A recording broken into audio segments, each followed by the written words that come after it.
Steven Spielberg better watch out. Yeah. Tim Lang's on the way. Hey, I'm really proud of you, Tim. It's great to have you here this morning with us and back.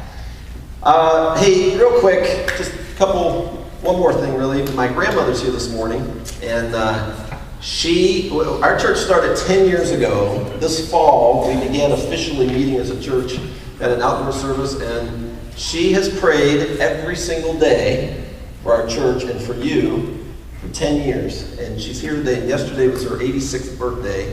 And I just want to say happy birthday, Nanny.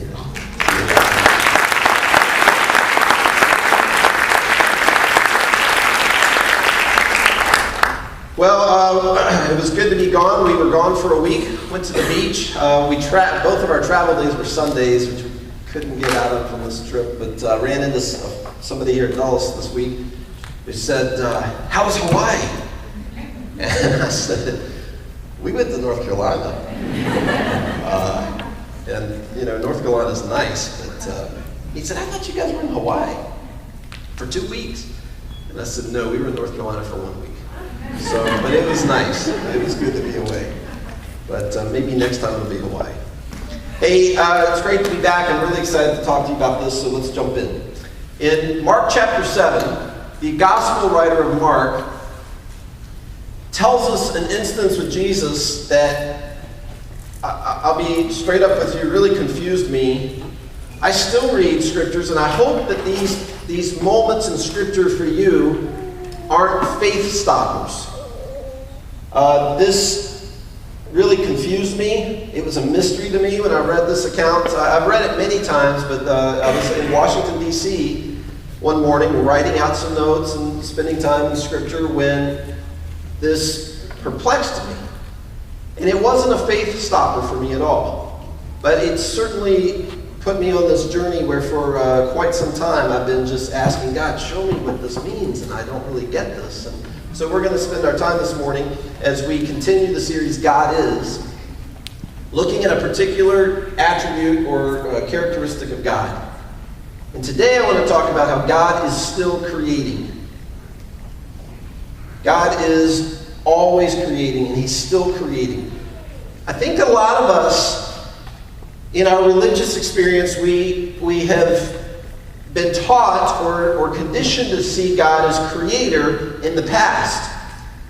He is the one who created the heavens and the earth. He created the universe. We know that it took 6 days, whether those are literal days, or we're not sure what is figurative there in the creation account, or whether it was longer. Some theologians believe that each day represented 1,000 years or maybe longer. But in the process, He created in 6 days, and then He rested on the seventh day, and creation ceased at that point.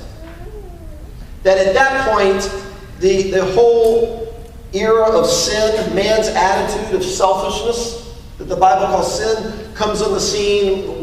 Mankind introduces this different standard of living. And then God's interaction and dealings on earth at that point are with this fallen, broken condition that man is in.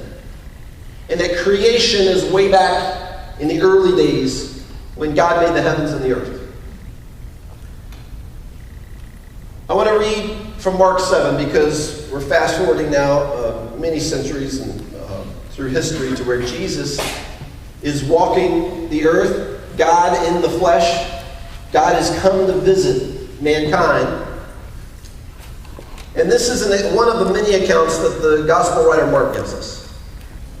Jesus leaves one region near the Sea of Galilee, and He goes into a dark region, a pagan region. This is not a people looking for the Messiah. This is not the Jewish people anticipating the Messiah who would come from God. This is just a very dark, pagan people that Jesus chooses to divert His path, His journey to visit this region.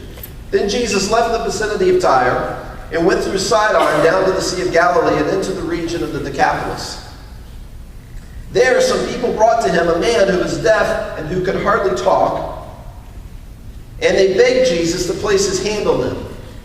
This is a people not looking forward to the Son of God coming to earth. This is simply what we know enough from this context is these people have heard of this miracle worker. Maybe Maybe some of this man's friends have even encountered him in certain villages or heard him speak.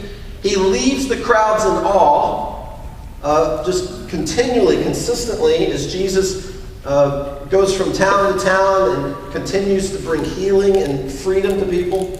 And so maybe some of this man's friends have been eyewitnesses. As far as they're concerned, they can't explain how this man does what he does, but he is creating miracles. And so they bring their friend to Jesus, knowing that Jesus has touched certain people and their lives have been radically changed. They want him now to touch their friend. So after Jesus took the man aside, away from the crowd, Jesus put his fingers into the man's ears. Then he spit and touched the man's tongue. He looked up to, and I'll explain that more in a minute. He looked up to heaven and with a deep sigh said to him, Ephphatha, which is the original word. The English Bible here is